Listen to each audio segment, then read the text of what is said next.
Hi there, welcome to my course. So this is what we'll be creating in this lesson. So we'll be creating a quiz app that works perfectly like this.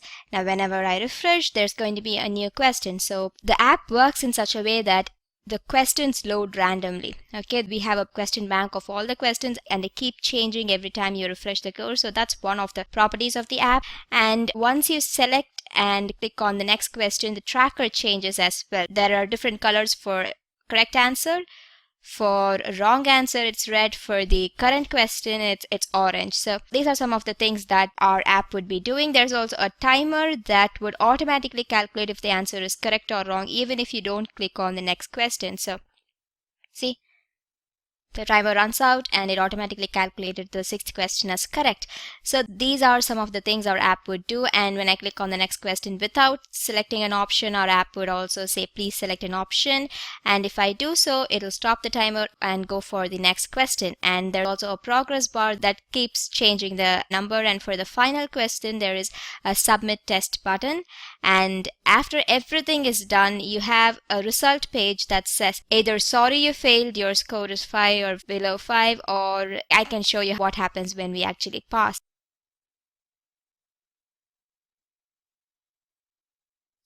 See now, congrats, you passed, your score is 10. And we also have a retake test button. When clicked on, it retakes the test. So all of this will be actually done with object-oriented programming. See how everything is loaded and how everything is loaded randomly. Now all of that is object-oriented programming. All of these questions and answers and the options are all stored as objects, and we'll be retrieving them randomly and we'll be displaying them in here.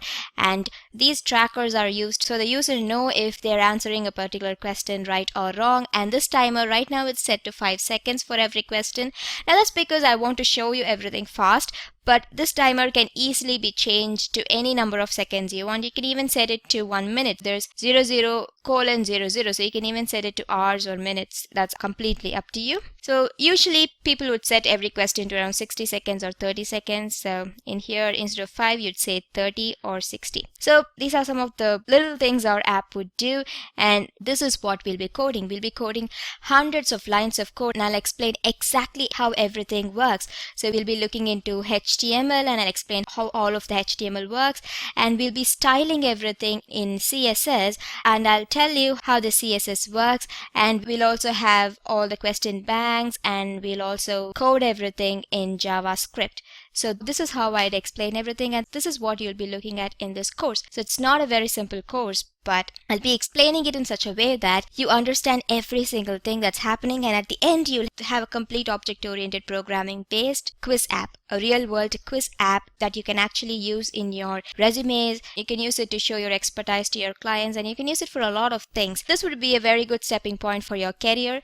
You can start this course if you don't know HTML, CSS or JavaScript. Okay, you can be a complete beginner and you can still understand, but if you aren't a complete beginner, you will still learn a lot, because theoretical knowledge is not the same as practical knowledge, and this is at least intermediate level practical project. So what are you waiting for? Go ahead and enroll, and I'll see you inside. Thank you.